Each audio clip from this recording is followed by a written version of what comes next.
शिक्षा विभाग के पूर्व एसीएस पाठक का वेतन रोक दिया गया है। बिहार के चर्चित आईएएस के पाठक का वेतन बंद हो गया है। विश्वस्त सूत्रों से खबर आ रही है कि मुख्यमंत्री नीतीश कुमार और के पाठक के बीच कुछ जम नहीं रहा है। जानकारी के मुताबिक राजस्व परिषद में वैसे अफसरों की पोस्टिंग की जाती है जिनका सरकार के साथ अच्छे संबंध नहीं रहते। के पाठक के द्वारा शिक्षा विभाग में पिछले 1 साल से किए जा रहे कार्य का भंडाफोड़ हो चुका है और ये भंडाफोड़ बेहद ही चौंकाने वाला है।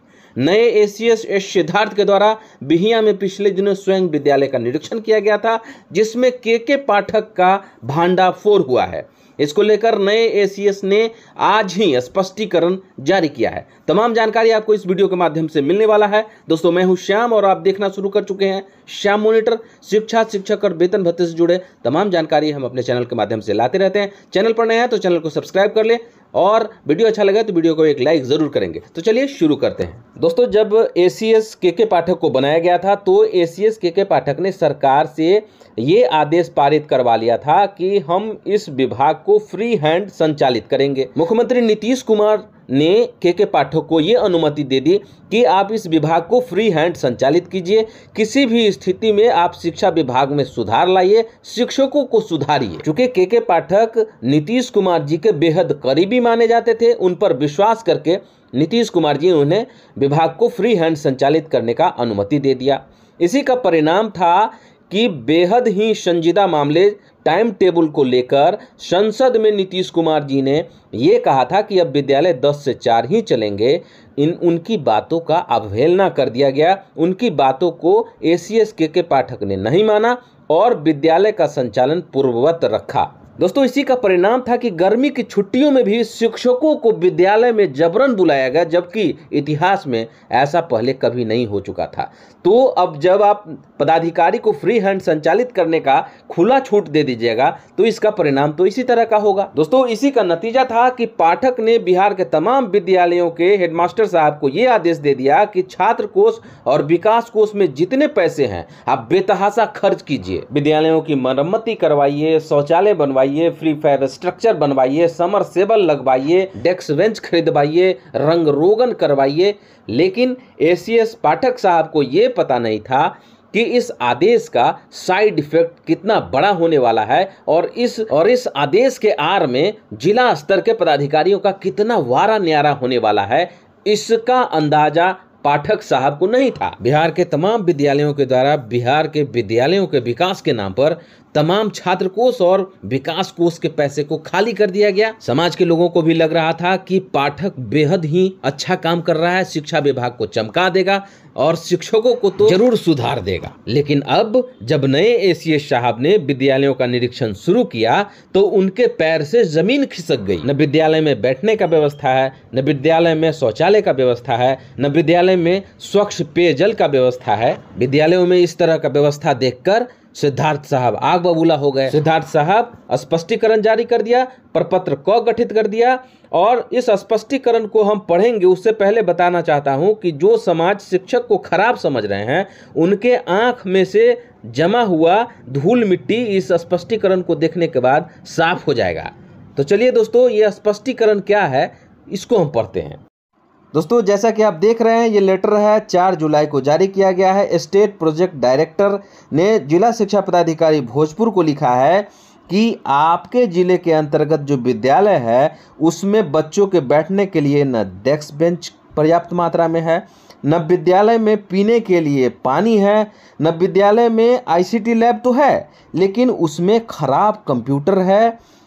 तो इस तरह का बहुत सारी चीज़ें लिखा गया है जो इस पत्र में स्पष्ट देखा जा सकता है। आपको बता दें कि राज्य में आईसीटी लैब के नाम पर भी करोड़ों अरबों का घोटाला हुआ है।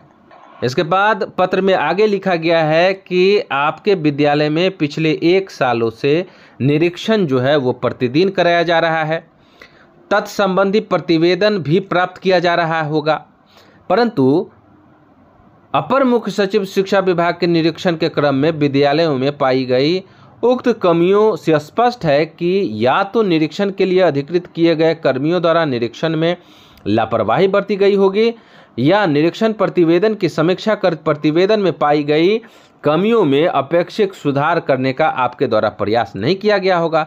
ये कृत्य आपके द्वारा कार्य में बढ़ती जा रही शिथिलता का द्योतक है, क्योंकि विभाग द्वारा लगातार इस तरह के सुधार करने का आदेश दिया गया, लेकिन आपके द्वारा इसमें उदासीनता बढ़ता। क्यों नहीं इस तरह की लापरवाही के लिए आप पर अनुशासनिक कार्रवाई की जाए। तो ये लेटर इन्होंने दिया है शिक्षा विभाग के स्टेट प्रोजेक्ट मैनेजर ने।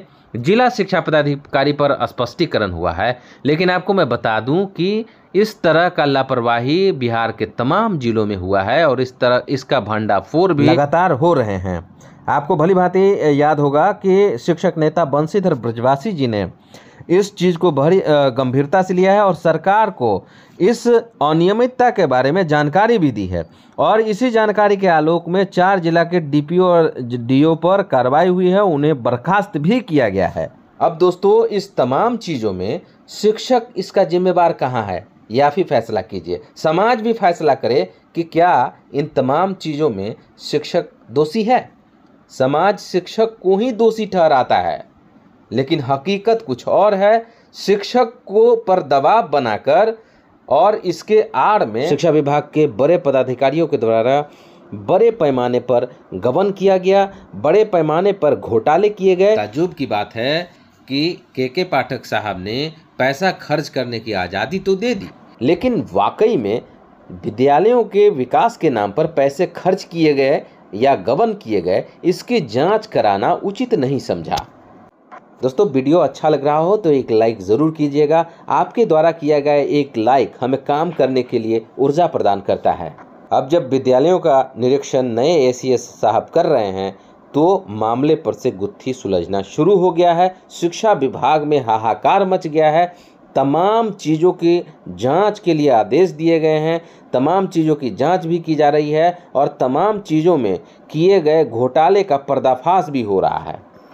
अब इसमें एसीएस के पाठक साहब का हाथ हो या ना हो, लेकिन उनके नीचे जो भी पदाधिकारी है उनका वारा न्यारा जरूर हुआ है, वो माला माल जरूर हो गए हैं। आपने जो कहा था कि प्रमोशन के लिए प्रशासनिक विभाग अलग से दिशा निर्देश निर्गत करेगा, 4 साल तक ये दिशा निर्देश कहाँ? ये दिशा निर्देश कौन निर्गत करेगा? इन शिक्षकों को प्रमोशन कौन देगा? जो शिक्षक लगातार 15 वर्षों से काम करते हुए, 20 वर्षों से काम करते हुए अपने प्रमोशन के लिए ललायित है, वह कुंठित हो गया, मानसिक अवसाद से ग्रसित हो गया।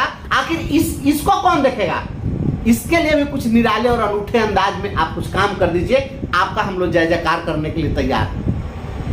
आम आवाम के साथ शिक्षक भी आपका जय जयकार करेंगे। जरा इसका भी जवाब दे दीजिए, प्रमोशन क्यों नहीं हुआ? और प्रमोशन करना क्या था? इसमें कहा था कि प्रशासनिक विभाग अलग से दिशा निर्देश निर्गत करेगा। ये 2-4 लाइन का दिशा निर्देश आपको निर्गत। तो दोस्तों, ये थे कुछ महत्वपूर्ण जानकारी अच्छी लगी हो तो एक लाइक जरूर करेंगे। चैनल पर नए हैं तो चैनल को सब्सक्राइब भी कर लेंगे। मिलते हैं अगले वीडियो में, तब तक के लिए वंदे मातरम।